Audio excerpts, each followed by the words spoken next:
वालेकुम जी। तो दोस्तों, यकीनी तौर पर आप खैरियत से होंगे। आपके लिए हर आए रोज़ एक नया टॉपिक और इंटरेस्टिंग स्टोरी लेकर आता हूं ताकि मेरे चाहने वाले जो पाकिस्तान और लबनान के अंदर मौजूद हैं और उन तक मेरी हर आने वाली नई वीडियो पहुंच सके। तो आपसे गुजारिश है कि वीडियो शुरू करने से पहले कि बेल आइकन को यानी घंटी को प्रेस कर दें ताकि आप मेरी हर आने वाली नई वीडियो से मुस्तफ़ीज़ हो सकें, ताकि आपको पता चल सके कि अब कौन सी वीडियो आ रही है। तो बढ़ते हैं अपने आज के इस मौजू की जानिब। जो आज का मेरा टॉपिक है, इंतहाई इंटरेस्टिंग टॉपिक है। आपसे ये रिक्वेस्ट करना चाहता हूँ कि शुरू से लेकर आखिर तक आपने वीडियो देखनी है। इस वीडियो के अंदर मैं आपको बताना चाह रहा हूँ कि मैंने अपनी ज़िंदगी में, लाइफ में सक्सेस कैसे हासिल किया है, कामयाबी कैसे हासिल किया है। इस वीडियो के अंदर मैं आपको बताऊँगा कि वो कौन से राज हैं जो जिसकी वजह से अल्हम्दुलिल्लाह आज मैं एक कामयाब इंसान अपने आप को कह सकता हूँ। और अल्हम्दुलिल्लाह अल्हम्दुलिल्लाह अल्लाह ताला की ज़ात का लाख लाख शुक्र है कि अल्लाह ताला ने मेरे ऊपर अपना ख़ुसूसी रहमत और करम किया है कि आज मैं एक अच्छे सेटअप पे मौजूद हूँ। और अल्हम्दुलिल्लाह आज मैं कौम की तरबियत कर रहा हूँ, गाइड कर रहा हूँ। मेरे अच्छा खासा जो है वो अल्लाह ताला का शुक्र है। तो बढ़ते हैं अपने आज के इस इंटरेस्टिंग टॉपिक की जानिब। मैंने मैट्रिक किया, उसके बाद मेरी ख्वाहिश हुई कि अब आगे क्या किया जाए। तरह तरह के मसाइल थे। लोगों ने कहा कि जी आप ये कर लें, आप ये कर लें।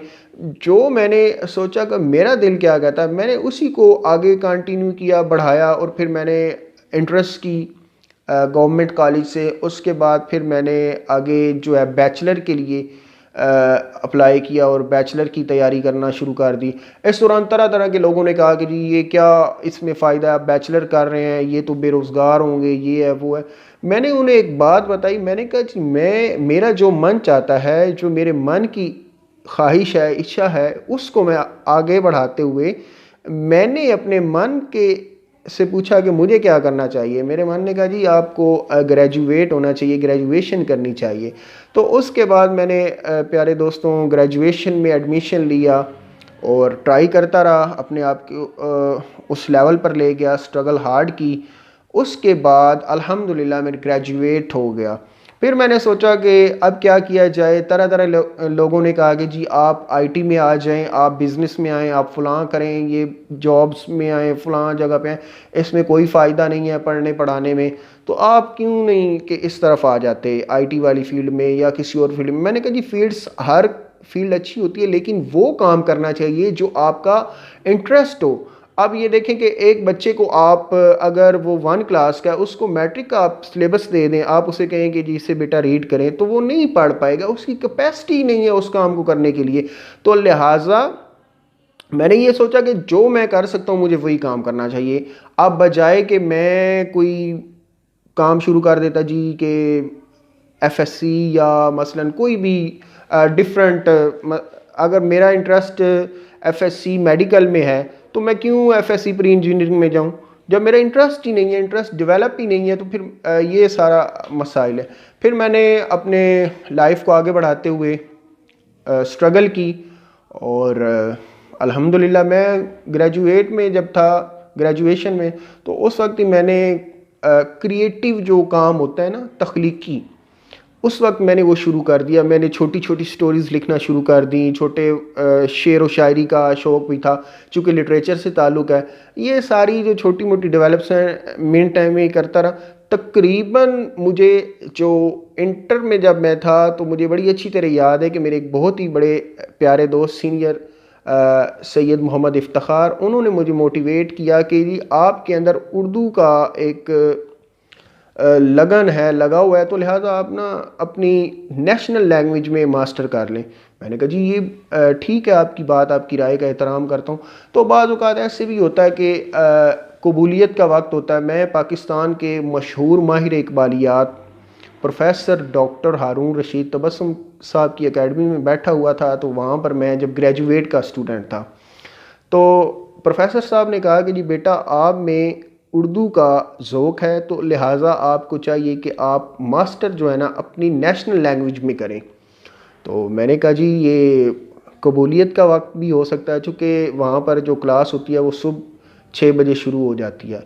तो कबूलियत का वक्त था, तो अल्लाह ताला ने ग्रेजुएशन का रिज़ल्ट आया और मैंने फिर मास्टर के लिए एक पाकिस्तान की प्रोमिनेंट यूनिवर्सिटी में, वर्ल्ड हाईएस्ट रैंकिंग में उसका नाम आता है, वहाँ से मैंने फिर मास्टर किया, यानी सरगोदा यूनिवर्सिटी से अल्हम्दुलिल्लाह मैंने अपने लिटरेचर में अपने ज़ौक़ के मुताबिक मैंने मास्टर कर लिया। तो वहाँ पर मुझे बहुत ही अच्छे असातिज़ा इकराम मिले, जैसे professor doctor Mohammad Yar Gondal Sahab, professor doctor Naseem Abbas, professor madam Sumera Ejaz और प्रोफेसर डॉक्टर मोहम्मद नईम साहब, और सबसे बढ़कर वाजिब उल एहतराम डॉक्टर सैयद आमिर सोहेल साहब ने वहाँ पर मुझे बड़े अच्छे तरीके से गाइड किया। और भी काफ़ी असातिज़ा इकराम है, चूँकि मैं अब सारे असातिज़ा कराम को शामिल करता हूँ, तो उन्होंने बड़े अच्छे अंदाज से वहाँ पर लिटरेचर पढ़ाया और मेरे अंदर एक ख़ासा लिटरेचर का ज़ौक़ भी था, और वो एक जो मेरे मन की इच्छा थी, मैंने वहाँ से वो सारी चीज़ें जो है ना वो सीखी। इस दौरान मैं फिर जब उर्दू के लफ्ज़ बोलता था, वो मेरे टीचर कहते थे कि जी आप के अंदर ज़ौक़ है, चूँकि ये अगर आप लैंग्वेज की तरफ आते हैं तो ये सारी चीज़ें उसमें शामिल है। इसी दौरान मेरी पाकिस्तान के सबसे बड़े जो मोटिवेशनल स्पीकर हैं, ये 2 किताबें हैं, इन 2 किताबों ने मेरी ज़िंदगी को तब्दील करके रख दिया। एक ये किताब है कि शाबाश तुम कर सकते हो, this man is Qaiser Abbas, this is Qaiser Abbas, world best motivational speaker हैं अल्हम्दुलिल्लाह। और ये किताब मुझे बहुत ही अच्छी लगी। इस किताब ने मेरी ज़िंदगी को बदल कर रख दिया। जब मैंने मास्टर किया तो उस वक्त अनएम्प्लॉय का खौफ ज़हन पर था, लेकिन जैसे ही मैंने ये किताब पढ़ी और सर कैसर अब्बास का लेक्चर लिया, यकीन जाने, बड़ी ईमानदारी से बात कर रहा हूँ, बड़े पते की बात है, तो आप लोग अगर इस किताब को, तो आपको मैं ये रिकमेंड करूँगा कैसर अब्बास साहब की ये किताब पढ़ें आप। तो ये दुनिया में वाहिद शख्स है प्यारे अज़ीज़ दोस्तों, कि जो बंदा जिसने पॉसिबिलिटीज़ फाउंडेशन बनाई है, जिसका मकसद क़याम का ये है कि दूसरों को इसने ज़िंदा रखने के लिए, उनके ख्वाबों की तकमील के लिए इस शख्स ने अपना सारा कुछ लगा दिया। इनकी जो फाउंडेशन को आमदनी होती है, ये गरीब बच्चों की तालीम पर ये इदारा सर्फ करता है। और इनकी एक दूसरी किताब है मैं इश्क और वो, इसके अंदर इन्होंने सूफिया कराम और लीडरशिप, सूफ़ी रंगों का इम्तजाज और तरह तरह के मुख्तलिफ जो नई टॉपिक्स हैं, नई नोयत हैं, मैं ये समझता हूँ कि इस शख्स की ज़िंदगी का ये बहुत बड़ा सरमाया है जिसने लाखों ज़िंदगियों को बदल के रख दिया है।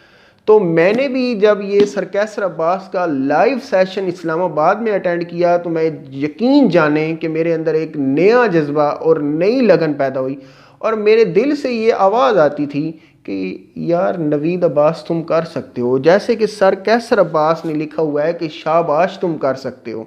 फिर मैंने भी कहा कि शाबाश मैं कर सकता हूँ। तो बड़े ही अच्छे अंदाज से इन्होंने मोटिवेशन दी है। कल भी अल्हम्दुलिल्लाह मेरा सर कैसर अब्बास साहब से लाइव सेशन हुआ है। उन्होंने चूँकि मैंने पहले भी बताया, दिल के अंदर किसी किस्म का लालच नहीं है, कल उन्होंने फ्री ऑफ कॉस्ट एक सेशन बुक किया प्रोमिनेंट मोटिवेशनल स्पीकर के साथ, जिसमें एक हकीर मैं भी शामिल था, और उन्होंने फिर बड़े अच्छे अंदाज से सर कैसर अब्बास ने बताया कि आपने कैसे मोटिवेशनल देनी है लोगों को। चूँकि देखें, जो बंदा टीचर हो, पढ़ा रहा हो, तो उसने एक पूरी नस्ल को तैयार करना है, गाइड करना है। तो जब आप देखेंगे कि मुआशरा किस अंदाज में, किस डगर में चल रहा है, तो वहाँ पर आपको लीडरशिप मैनेजमेंट की ज़रूरत होगी। जब किसी बंदे के अंदर जब तक लीडरशिप नहीं होगी, उसका कोई एक रोल मॉडल नहीं होगा, वो कोई एक ऐसा उसके पास शख्सियत होनी चाहिए जो उसको मोटिवेट करके रखे। चूँकि जंग अगर किसी चीज़ को लग जाए तो उसको मोटिवेट करने के लिए भी कोई चीज़ होनी चाहिए। तो लिहाजा मेरी आप सबसे ये गुजारिश है कि अल्हम्दुलिल्लाह मैं इन 2 किताबों की बदौलत पाकिस्तान में आज अल्लाह ताला का शुक्र है अपने आप को कामयाब इंसान समझता हूँ। और मेरी आप सब से यही दुआ है कि आप अपने आप को मोटिवेट रखें और बेल आइकन को प्रेस करें ताकि आप मेरी हर आने वाली नई वीडियो से मुतारिफ़ हो सकें। इसी के साथ इजाज़त दीजिए। अल्लाह हाफिज़।